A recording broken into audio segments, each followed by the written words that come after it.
మొత్తానికి నమస్కారం నమస్కారం ఎంపీ గారు ఏమిటి మొత్తానికి సంచలనమైనటువంటి బ్రేకింగ్ విజయసాయి రెడ్డి గారు రాజీనామా చేయటం వ్యవసాయం చేసుకుంటానని చెప్పటం ఏంటి తెలుగుదేశం పార్టీ ఎలా చూస్తుంది కేసీఆర్ చిన్ని గారు ఎలా చూస్తున్నారు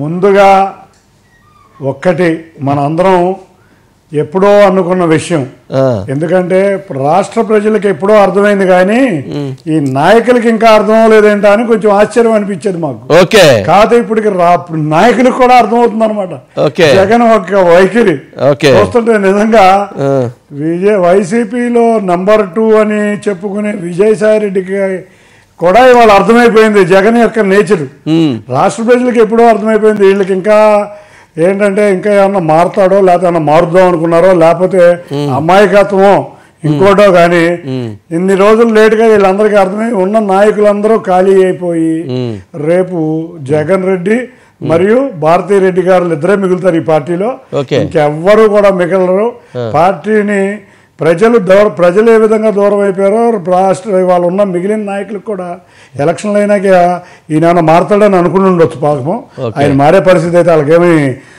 ఉన్నట్టు అనిపించక వీళ్ళు ఏమన్నా మారిపోతున్నారేమో అనుకుంటున్నాను. ఓకే, అట్లాగే ఎంపీ గారు అంటే దీంట్లో అంటే విజయసాయి రెడ్డి గారు రాజీనామా, అయోధ్య రామిరెడ్డి గారు రాజీనామా, దీని వెనక ఏమైనా రెడ్ బుక్ ప్రభావం ఏమన్నా ఉందంటారా? రెడ్ బుక్ ప్రభావంతో ఈ రాజీనామాల పరంపర ఏమైనా కొనసాగుతుందని ఏమైనా భావించవచ్చా?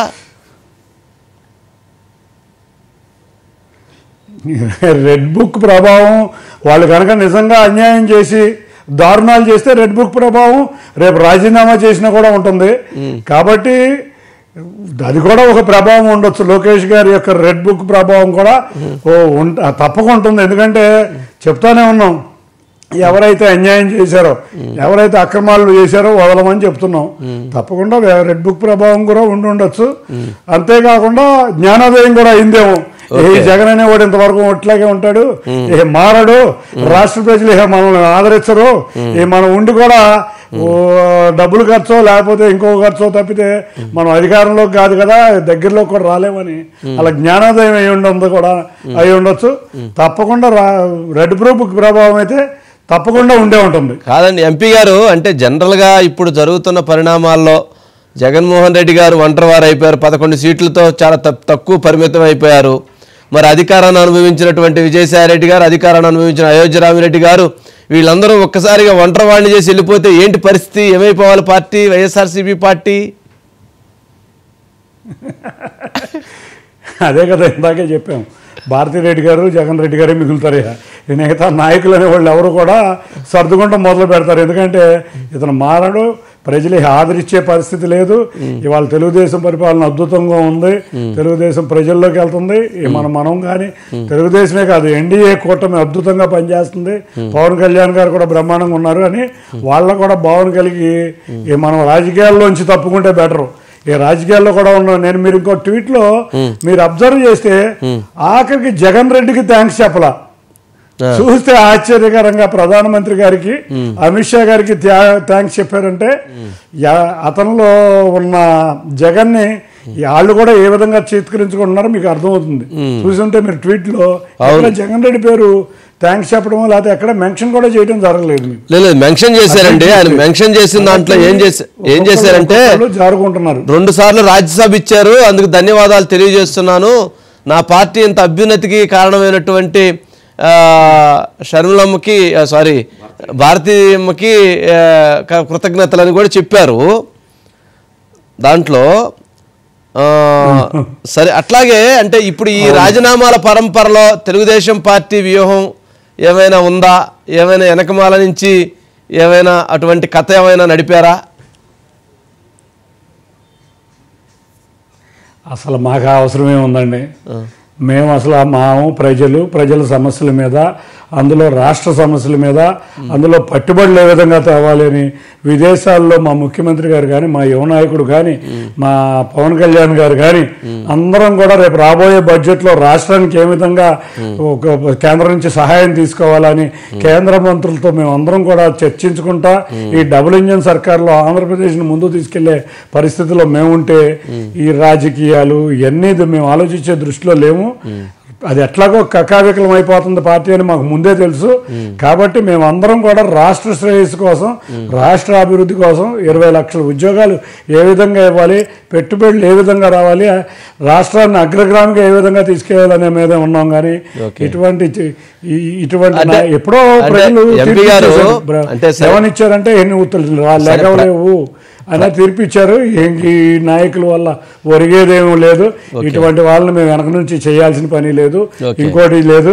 మేము ఏదైనా స్ట్రైట్ రాజకీయాలే చేస్తాం, తప్పకుండా మేము రాష్ట్ర ప్రభుత్వ భవిష్యత్తు గురించి ఆలోచిస్తాం. సరే, ఎంపీ గారు కరెక్టే మీరు చెప్తుంది. కానీ వెనక జరిగేటువంటి బ్యాక్ డోర్ పాలిటిక్స్ అనేటువంటి వేరుగా ఉంటాయి, ఫ్రంట్ డోర్ పాలిటిక్స్ వేరుగా ఉండొచ్చు.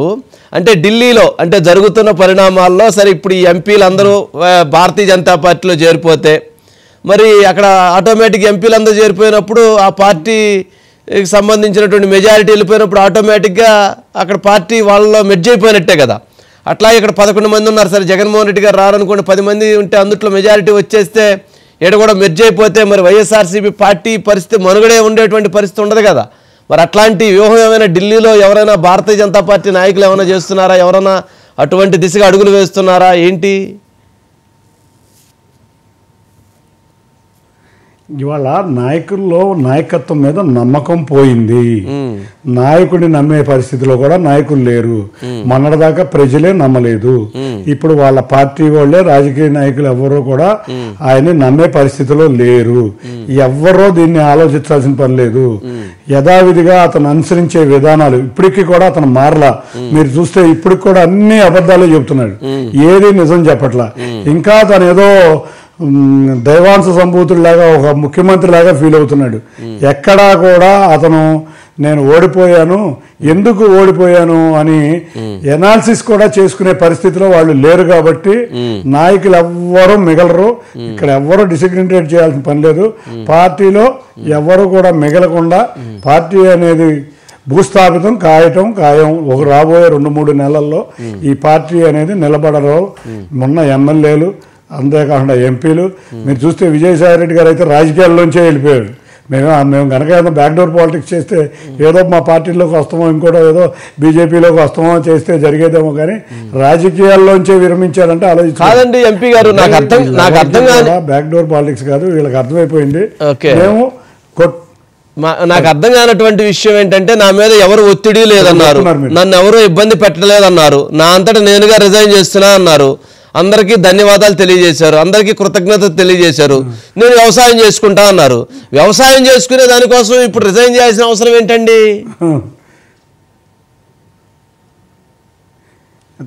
అదే కదా. దాంట్లో ఏంటంటే అర్థం భయపడి ఉండొచ్చు, కేసులకు భయపడి ఉండొచ్చు, రేపు రాబోయే కాలంలో జరగబోయే కేసులకు భయపడి ఉండొచ్చు, లేకపోతే వాళ్ళు తప్పు చేసామని అర్థమై ఉండొచ్చు, మళ్ళీ మేము అధికారంలోకి రాలేమని అవ్వచ్చు, లేకపోతే జగన్ అనేవాడికి రాజకీయ జీవితం లేదని అతను వెమ్మటం ఉంటే మనం కూడా ఇంకా ప్రజల్లో కూడా మనగలేమని ఉండొచ్చు.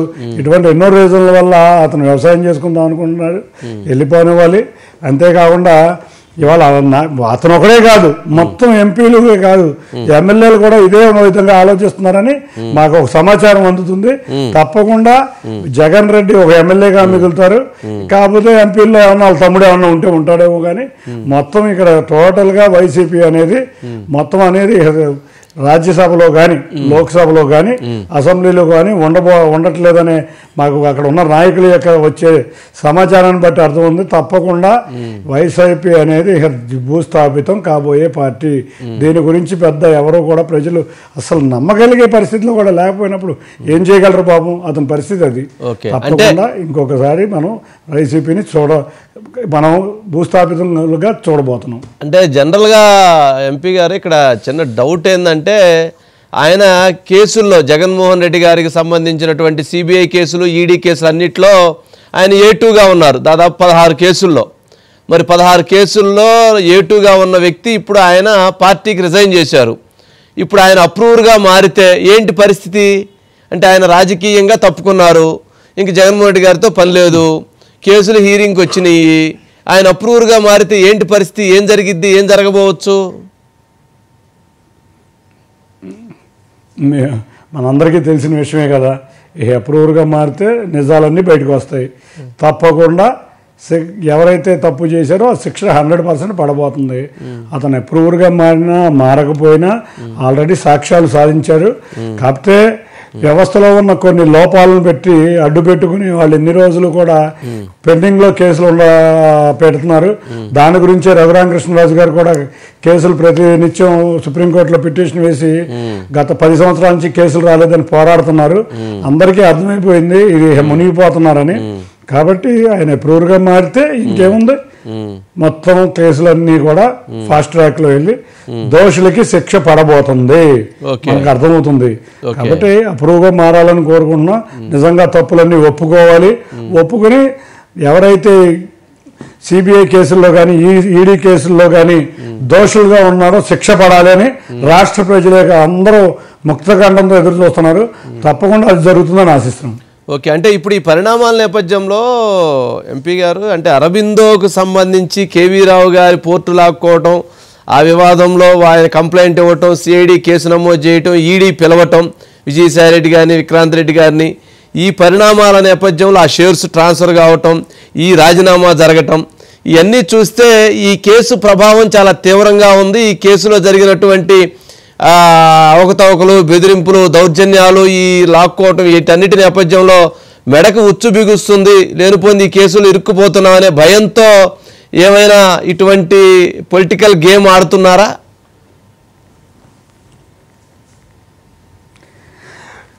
ఇప్పుడు ఒక వ్యక్తి రాజీనామా చేసి నేను రాజకీయాల్లో ఉండను అని ఒక విజయసాయి రెడ్డి గారు అన్నారు.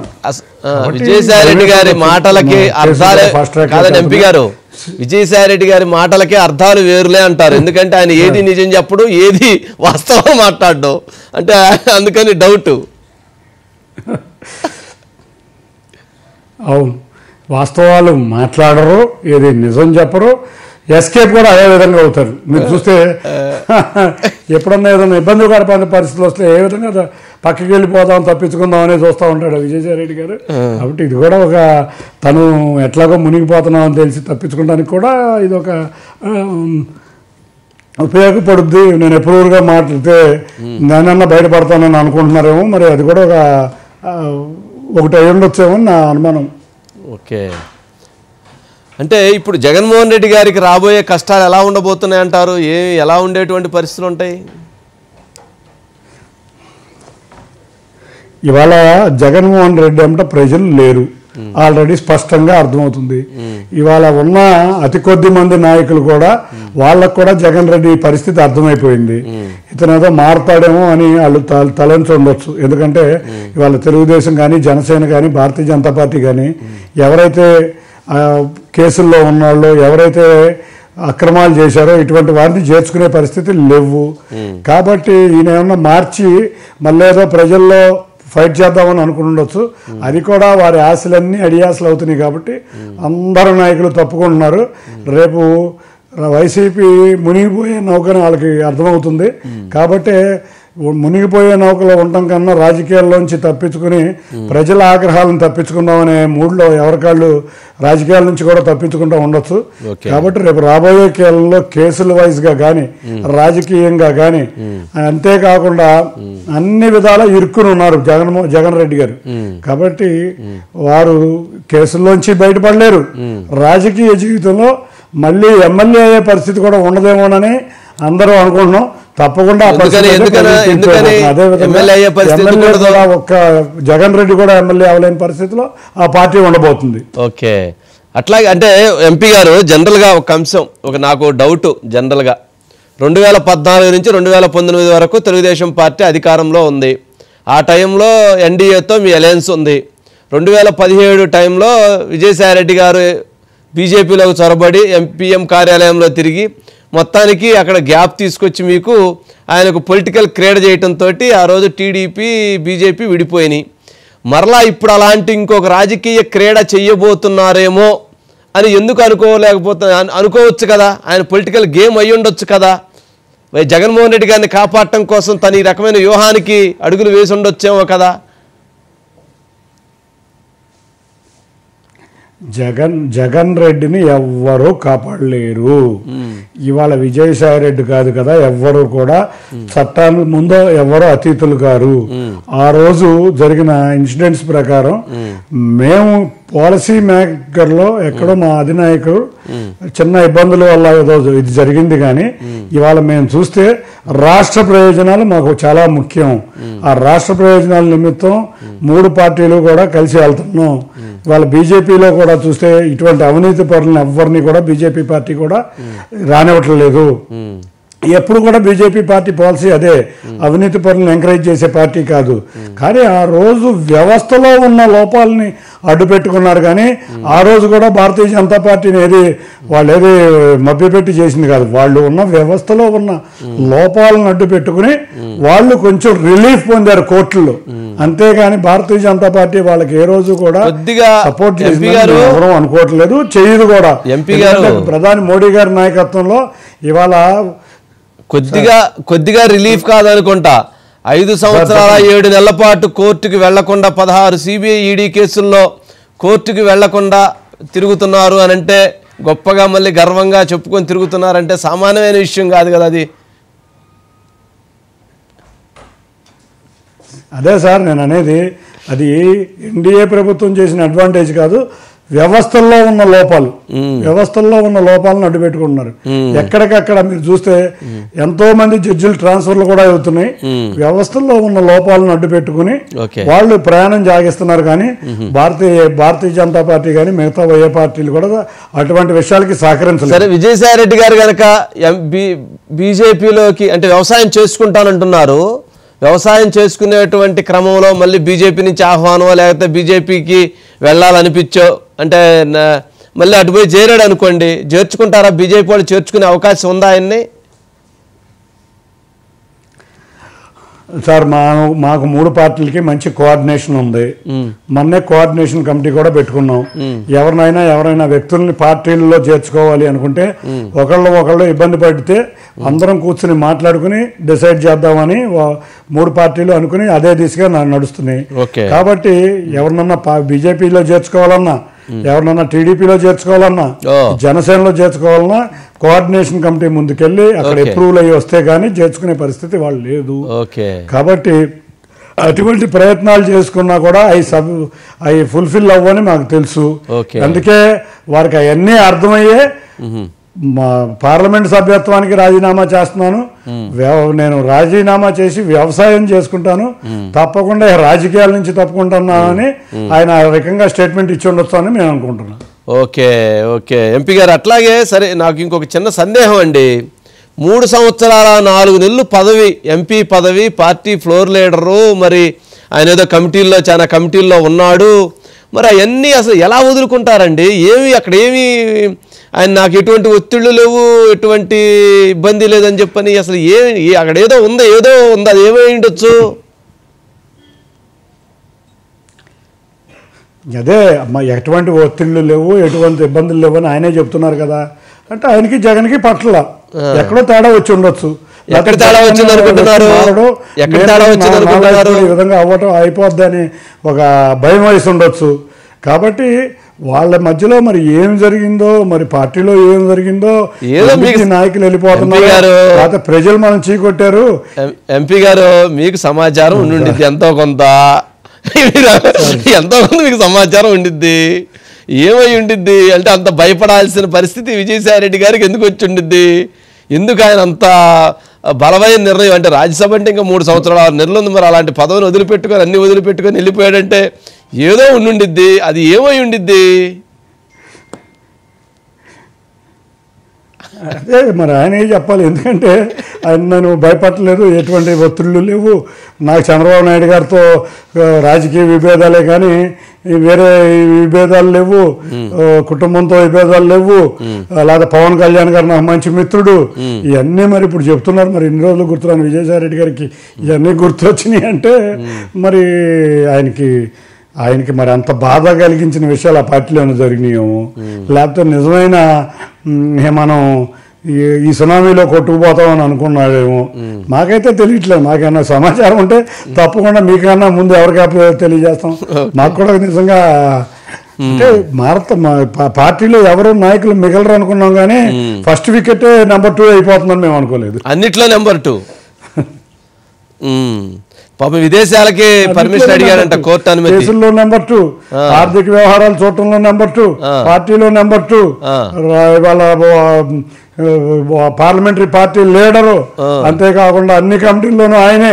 కాబట్టి ఇతను ఇటువంటి వ్యక్తి అయిపోతాడంటే మరి నిజంగా ఇంతకన్నా వాళ్ళ వైకాపాకి ఇంతకన్నా దౌర్భాగ్య పరిస్థితి ఇంకేమన్నా ఉందా అంటే ఇంకేమీ లేదు. ఎందుకంటే వైఎస్ జగన్మోహన్ రెడ్డి గారికి కేసులు కానించి అక్రమాల్లో కానించి అన్నిట్లో తోడు నీడగా ఉన్న ఒక వ్యక్తి ఇవాళ వెళ్ళిపోతున్నాడంటే మరి వాళ్ళకి ఏం జరిగిందో మరి వాళ్ళే చెప్పాలి. కానీ మాకేం అర్థమవుతుందండి అది తప్పకుండా నాకైతే అర్థమవుతుంది. ఒకటి మాకు అర్థమయ్యేది ఏంటంటే వైఎస్ జగన్ రెడ్డి తప్పితే పార్టీలో ఎవరో ఉండరు అనే మాట మాత్రం మాకు అర్థమవుతుంది. మిగిలిన అందరూ వెళ్ళిపోతారంటారు.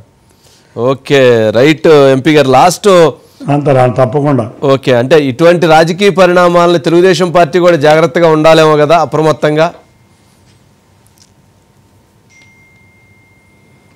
దేని సార్ మేము ప్రజలతో అప్రమత్తంగా ఉండాలి, ప్రజల శ్రేయస్ కోసం అప్రమత్తంగా ఉండాలి, రాష్ట్ర ప్రయోజనాల కోసం అప్రమత్తంగా ఉండాలి. అంతేగాని ఈ రాజకీయ పరిణామాలు ఎలక్షన్తోనే మేము రాజకీయం వదిలేసాం. మేము ఓన్లీ రాష్ట్ర భవిష్యత్తు గురించి, రాష్ట్ర అభివృద్ధి గురించి, రాష్ట్ర ప్రజల సంక్షేమం గురించి, వాళ్ళకి 20 లక్షలు ఏ విధంగా ఉద్యోగాలు ఇవ్వాలి, ఏ విధంగా ప్రజలను ఆదుకోవాలి, ఇబ్బందుల నుంచి రాష్ట్రాన్ని ముందుకు ఎట్లా తీసుకెళ్లాలి, స్వర్ణాంధ్ర 2047 విజన్ గురించి, పెట్టుబడులు ఏ విధంగా రావాలి, ఇటువంటి మీదే కానీ మా దృష్టి. ఇవన్నీ కూడా ఎప్పుడో మర్చిపోయాం. మాకు తెలుసు మేము ప్రజల వద్ద కలకాలం మేము అధికారంలో ఉంటాం. మేము మా కూటమి అధికారంలో ఉంటుంది. తప్పకుండా చంద్రబాబు నాయుడు గారు, పవన్ కళ్యాణ్ గారు నాయకత్వంలో కూటమి బ్రహ్మాండంగా రాష్ట్ర ప్రజలు ఆదరిస్తారు. ఈ కూటమికి ఇక తిరుగులేదు.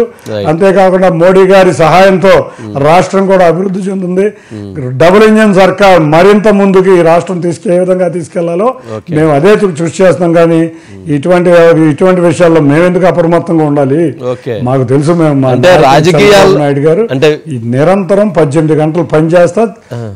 అంటే వైఎస్ఆర్సీపీ పార్టీలో జగన్మోహన్ రెడ్డి గారు కావచ్చు, విజయసాయి రెడ్డి గారు కావచ్చు, చాలా లోతైన వైవిధ్యమైనటువంటి రాజకీయాలు చేస్తారు కదా. గతంలో అట్లాంటి అనేక సందర్భాల్లో జరిగి ఉన్నాయి. కాబట్టి మరి ఇలాంటి పరిస్థితుల్లో వాళ్ళు ఇంకొక రాజకీయ వ్యూహాలు ఏమైనా చేస్తారేమో అనే అనుమానాలు ప్రజల నుంచి వ్యక్తమవుతున్న నేపథ్యంలో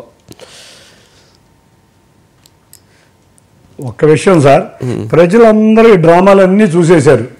వాళ్ళందరికీ అర్థమైపోయినాయి వీళ్ళ కొత్త డ్రామాలు, వీళ్ళ పాడుపడిపోయిన స్ట్రాటజీలు, కోడికత్తి స్ట్రాటజీలు, గులకరాయి స్ట్రాటజీలు, అంతేకాకుండా కుల మతాల మధ్య చిచ్చు, ఇటువంటి స్ట్రాటజీలన్నీ అర్థమైపోయి ప్రజలు వాళ్ళని నమ్మే పరిస్థితిలో లేరు. ఇటువంటి ఎన్ని డ్రామాలు చేసినా వాళ్ళు జీవితంలో వాళ్ళు ఒక్క ఎమ్మెల్యే, మీకు గుర్తుందో లేదో, నేను ఎగ్జిట్ పోల్ అప్పుడు ఒకటే చెప్పాను సార్, ప్రతిపక్ష హోదా రాదు మీరు గుర్తుంచుకోండి చెప్పారు. నిజమా అన్నారు. ఎట్లా సాధ్యమైంది ఇదే మాట చెప్పా, మళ్ళీ చెప్తున్నా. ఆఖరి జగన్ రెడ్డి కూడా ఎమ్మెల్యేగా గెలవడం కష్టం. ఈ పార్టీ కొట్టుకుపోవడం ఖాయం. కాబట్టి తప్పకుండా ఇదే జరగబోతుంది. ఓకే, రైట్ ఎంపీ గారు. థ్యాంక్ యూ అండి. థ్యాంక్ యూ సో మచ్ లైవ్లో జాయిన్ అయినందుకు. నమస్తే అండి. థ్యాంక్ యూ అండి అందరికీ. Thank you so much. Thank you very much.